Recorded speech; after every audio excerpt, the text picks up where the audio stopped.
Hola y bienvenidos a otro vídeo de Aprende Anestesia. Este vídeo va a ser un poco distinto de los habituales porque no está dirigido al personal de quirófano, está dirigido a los pacientes que van a ir a la consulta de preanestesia. Cuando uno pasa a la consulta de preanestesia, se da cuenta que los pacientes suelen tener una serie de dudas muy recurrentes, muy frecuentes, y también algunas ideas preconcebidas sobre cómo va a ser la anestesia o la cirugía que pretendo aclarar. Vamos a empezar con las ayunas y la medicación crónica de los pacientes. Primero las ayunas. Bien, ¿por qué tenemos que ir en ayunas para operarnos? Bueno, pues porque si tenemos contenido en el estómago, durante una anestesia general, por ejemplo, en que estamos totalmente inconscientes y no tenemos reflejos que protejan nuestra vía aérea, si tuviéramos contenido en el estómago, ese contenido podría eventualmente refluir, ¿no? Tener un reflujo a través del esófago, que ese contenido del estómago, ese ácido, esa comida pudiera llegar hasta la boca y de la boca podría nuevamente caer hacia la tráquea y los bronquios. Eso es una complicación muy grave que se llama broncoaspiración y que tiene consecuencias, pues eso, muy graves. Por lo tanto, para evitar esa posibilidad, le pedimos a los pacientes que vengan con el estómago vacío, o sea, que vengan en ayunas.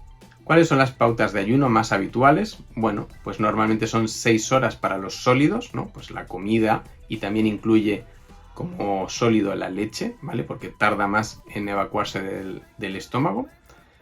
4 horas para la leche materna, ¿vale? La leche materna se evacúa más rápida que la leche de vaca. Y 2 horas para los líquidos claros. ¿Qué es lo que consideramos líquidos claros? El agua, un té negro, un café negro, ¿vale? Sin leche, un zumo, por ejemplo un zumo de manzana sin pulpa. Todos estos líquidos se deberían eliminar en 2 horas del estómago, por lo tanto no estarían presentes en el momento de la anestesia. Vamos a decir que estas pautas son como un mínimo, ¿vale? Puede ser que en pacientes que tienen determinadas patologías, ¿vale? Por ejemplo, que no les funciona bien el estómago y no se vacía a la velocidad que en el resto de gente, puede ser que se le pida mayor tiempo de ayuno. O ante una comida muy abundante, también es posible que pidamos 8 horas, por ejemplo, de ayuno en vez de 6. Esto va a ser muy centro dependiente y también las ayunas es algo en lo que entra a jugar parte también la logística. Muchas veces uno no sabe exactamente a qué hora se va a operar un paciente y no queda más remedio que decirle que simplemente no desayune y que ya en algún momento de la mañana se le va a operar. En cuanto a la medicación de los pacientes, normalmente en anestesia lo que vamos a querer es mantener la gran mayoría de los medicamentos.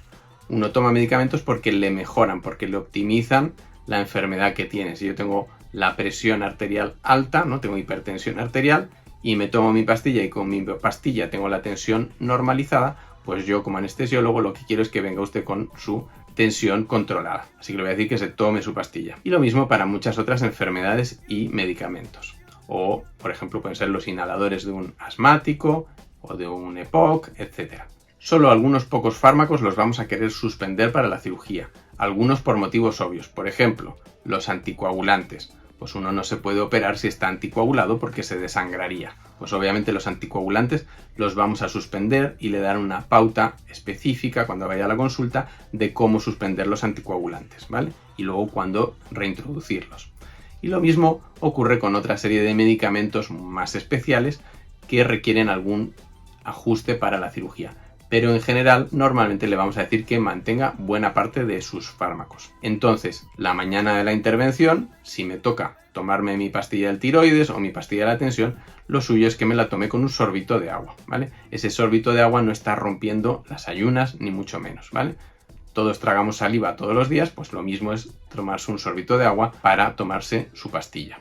Así que lo suyo es tomarse su medicación que le toque por la mañana, ¿vale? Ya le dirán qué es lo que tiene que suspender, y traerse sus medicamentos, ¿vale? A la intervención, sus medicamentos, sus inhaladores, si usa una máquina de CPAP, pues su máquina de CPAP, etc. Porque todo lo que le está viniendo bien en casa, pues nosotros queremos que en principio lo mantenga durante el ingreso hospitalario también. Otro tema relacionado con las ayunas, pero que no son las ayunas para el día en que uno se va a operar, son las ayunas para la analítica. Muchos pacientes que vienen a la consulta, el mismo día les han sacado una analítica y han venido a esa analítica en ayunas. Eso es correcto, ¿vale? No deben comer, pero sí que podrían beber agua. El agua no va a alterar ninguno de los parámetros de la analítica. Y así como pueden beber agua, también pueden y deben tomarse su medicación habitual. ¿vale? No porque les vayan a hacer una analítica para operarse, tienen que dejar de tomarse su pastilla para la tensión. Siguiente pregunta. Doctor, ¿tiene mucho riesgo la anestesia? Bueno, esta es una pregunta frecuente y es una pregunta de respuesta muy fácil. Hoy en día, todas las técnicas anestésicas que tenemos, los anestésicos que usamos, la monitorización y la tecnología de la que disponemos, hacen que la anestesia sea extraordinariamente segura. Las muertes atribuibles directamente a la anestesia, no a la cirugía, a la anestesia, son bajísimas y suelen tener que ver con reacciones muy graves, alérgicas a algún anestésico o problemas serios de la vía aérea, como lo que hemos comentado de la broncoaspiración o algún otro problema cardiovascular, pero que, como decía, son muy raras. Otra cosa distinta es el riesgo que tienen las cirugías per se, ¿no? Pues no es lo mismo operarse de una artroscopia de rodilla o de una hernia, que son cirugías más periféricas que no comprometen órganos vitales, que hacerse una cirugía sobre el hígado, sobre el cerebro, sobre el corazón. Obviamente ahí hay mayores riesgos. Otra pregunta, no tan frecuente, pero que pueden hacer los pacientes es: doctor, no mire a despertar durante la anestesia, porque yo he leído que eso puede ocurrir. Y es cierto, eso puede ocurrir. Eso se llama despertar intraoperatorio y es algo que puede ocurrir, pero que nuevamente, por suerte, es muy raro. ¿Cuándo uno podría esperar que hubiera un episodio de despertar intraoperatorio? ¿Qué es lo típico? Pues lo típico son los pacientes que entran en muy mal estado al quirófano, que se están medio muriendo. Ya sea porque vienen de un accidente, de una complicación, de un sangrado muy grave y están al borde de la muerte, y el anestesiólogo tiene que cuidar muy bien la dosis de anestesia que pone, tiene que poner el mínimo imprescindible para permitir que se realice la cirugía, pero sin que el paciente fallezca, dado que ya está al filo de la muerte. Otra pregunta frecuente es sobre el dolor posoperatorio. Doctor, ¿me va a doler mucho? En relación con esto, mi respuesta es que la especialidad de anestesia es anestesia, reanimación y tratamiento del dolor. Los anestesiólogos son expertos en el tratamiento del dolor y suele ser una de nuestras principales preocupaciones el asegurar que un paciente que se opera tenga una buena analgesia posoperatoria. Si un paciente se va a operar de algo que es muy doloroso o especialmente doloroso, ejemplo, un hombro, los hombros duelen mucho, o una cirugía torácica, una prótesis de rodilla, en fin, ciertas cirugías que clásicamente son muy dolorosas, siempre vamos a tratar de hacer alguna técnica que asegure un buen control del dolor, tanto en el intraoperatorio, durante la intervención, como para el posoperatorio, ¿vale? Y aquí, pues, anestesia tiene un gran arsenal de posibilidades, ¿no? Por un lado tenemos muchos bloqueos nerviosos que podemos hacer. Por ejemplo, si usted se va a operar del hombro, pues a lo mejor le dormimos entero el hombro, le hacemos un bloqueo aquí en el cuello que permita anestesiar y dejar anestesiado el hombro a lo mejor durante 24 horas. Incluso se pueden dejar catéteres, ¿no?, que nos permiten prolongar esa analgesia durante varios días. También podemos administrar fármacos intravenosos mediante bombas, etcétera, en el posoperatorio, todo con el objetivo de asegurar que los pacientes están bien controlados en su dolor posoperatorio. Otra pregunta de los pacientes es la de si usted sabe cuándo me van a operar. La respuesta es que anestesia normalmente no va a saber cuándo le van a operar, ¿vale? Una vez que nosotros damos el apto de anestesia, recién entonces eso se notifica, digamos, al cirujano, y el cirujano es a partir de ahí que puede empezar a pensar en programar ese paciente. Cuando lo programe, pues va a ser algo muy dependiente, pues, de su lista de espera, de cuántos quirófanos disponibles haya, etcétera. Algunos pacientes que vienen a la consulta sí saben cuándo se van a operar, porque a lo mejor tienen una cirugía más urgente o lo que sea, y ya tienen un día de cirugía puesto. En esos casos nos preguntan a qué hora les van a operar. Y mi respuesta es que los partes de quirófano son muy dinámicos. Puede ocurrir que el primer paciente de la mañana se alargue, ¿no?, y usted está puesto a las 10 de la mañana y acaba operándose a la 1 porque el primer paciente se ha alargado, se ha complicado. Puede ocurrir lo contrario, que el primer paciente no se presenta o se suspende por algún motivo y el que estaba segundo ahora pasa a ser el primero, etcétera. En fin, las posibilidades son muchas, con lo cual es difícil de predecir exactamente a qué hora le van a operar. Así que lo único que queda en ese sentido es tener mucha paciencia y guardar el ayuno correcto para que si, por ejemplo, nos han adelantado la cirugía, seguimos estando en ayunas y podemos pasar a quirófano sin ningún problema. He dicho al principio que también quería tocar algunas ideas preconcebidas que pueden ser equivocadas. Una de ellas es la del consentimiento informado. A veces los pacientes, cuando les damos a firmar el consentimiento informado, nos dicen o piensan como que lo que estamos haciendo es descargarnos de responsabilidad, de que así ya no nos pueden decir nada y que nos salimos de rositas. Esto no es así, obviamente. El consentimiento informado es, pues eso, lo que dice la palabra, es un consentimiento informado, o sea, implica que el médico informa, ¿vale? Y el paciente pues puede hacer todas las preguntas que tenga sobre la anestesia que se le va a hacer, posibles complicaciones, etcétera, posibles opciones, los riesgos asociados, y el paciente entonces, si está de acuerdo y le parece bien, pues firma como que se le ha informado y que esté de acuerdo con proceder con la anestesia. No que está de acuerdo en que le ocurra cualquier cosa. Si ocurre cualquier cosa, todos seguimos siendo responsables, exactamente igual que si no se hubiera firmado ese consentimiento, no tiene nada que ver con la responsabilidad legal. Lo importante es que el paciente haya firmado que entiende que se le va a hacer una anestesia y que acepta pues que existe una serie de riesgos, ¿vale?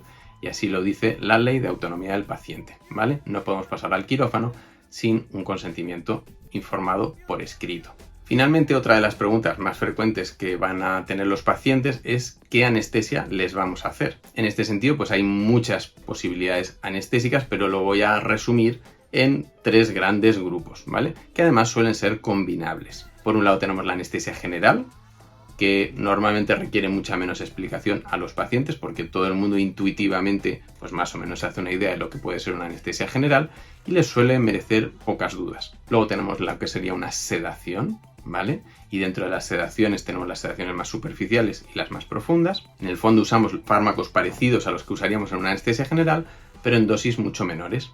Una sedación superficial sería pues parecido a tomarse unas copas, ¿no? El paciente todavía está vigil, tiene los ojos abiertos, está consciente, puede responder a órdenes, puede ayudar y colocarse para hacerle una punción, etcétera, ¿vale? Pero está más relajado, tiene mucho menos nervios, está más a gusto con toda la situación y probablemente tenga un recuerdo más o menos nebuloso o ausente de lo que está ocurriendo. Luego tenemos las sedaciones más profundas. Estas, por ejemplo, se pueden usar en procedimientos pues, muy estimulantes como sería una endoscopia digestiva y que normalmente no va a ser bien tolerada por un paciente que está despierto. En ese caso son dosis algo mayores de anestésicos y que pues conforme la profundidad de la sedación es mayor pues suelen requerir pues, a lo mejor poner un poquito de oxígeno, a veces requieren alguna maniobra por parte de nosotros para permear la vía aérea, para asegurar que no se obstruye la vía aérea, etcétera. Y luego tenemos lo que sería la anestesia regional. Esa sería la tercera opción, ¿verdad? La anestesia regional, de las cuales probablemente la más conocida sea la epidural o la raquidia, ¿verdad? Los bloqueos que hacemos en la espalda para normalmente dormir, pues ya sea de cintura para abajo o para dormir algún segmento del cuerpo. Pero en realidad la anestesia regional involucra todos los bloqueos nerviosos posibles. Puede ser que anestesiemos solo un dedo o una mano o todo el brazo o una franja a nivel del tórax, del abdomen. Son muchísimas las posibilidades de bloqueos a todos esos niveles para poder operar distintas zonas del cuerpo. El ejemplo habitual que le pongo a los pacientes es del dentista, ¿no? Porque es algo que muchos pacientes van a conocer. Si uno ha ido al dentista y le han dado un pinchacito y luego ha dejado de sentir la mitad de la boca y le han podido operar sin ningún problema de una extracción dental, pues esto es exactamente igual para pues un brazo, ¿no? Damos unos pinchazos a lo mejor en la axila o cerca de la clavícula y el brazo se queda totalmente dormido y nos pueden operar del brazo.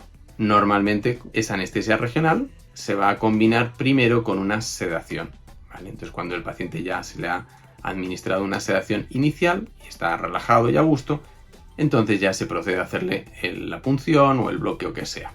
Bien, por último quería hacer un par de recomendaciones para cuando vayamos a ir a la consulta de preanestesia. La primera y más importante es llevar siempre todos los informes que tengamos de nuestro médico tratante, de nuestras pruebas complementarias, nuestras analíticas, donde salgan todos los medicamentos que uno toma, etc. Esto va a ahorrar un montón de tiempo, va a ahorrar un montón de malentendidos, potenciales errores, potenciales segundas consultas, etc. Uno se trae toda su información médica. La verdad es que todo suele fluir mucho mejor y se suele poder resolver todo a la primera. La segunda recomendación que yo le haría a los pacientes sería que no se queden con dudas, ¿vale? Que pregunten todo aquello que les produzca ansiedad de cara al procedimiento, a la anestesia, ¿vale? Para que se puedan quedar tranquilos con la explicación que les dé el anestesiólogo. Bien, pues hasta aquí llegamos con este vídeo. Espero haber cubierto alguno de los temas que más preocupan a los pacientes y que sea de utilidad. Muchas gracias por haber visto el vídeo. Si te ha gustado, por favor, dale al like. Y si quieres ver más vídeos como este sobre anestesia y seguridad en el quirófano, pues suscríbete al canal. Muchas gracias y te veo en el siguiente. Hasta pronto.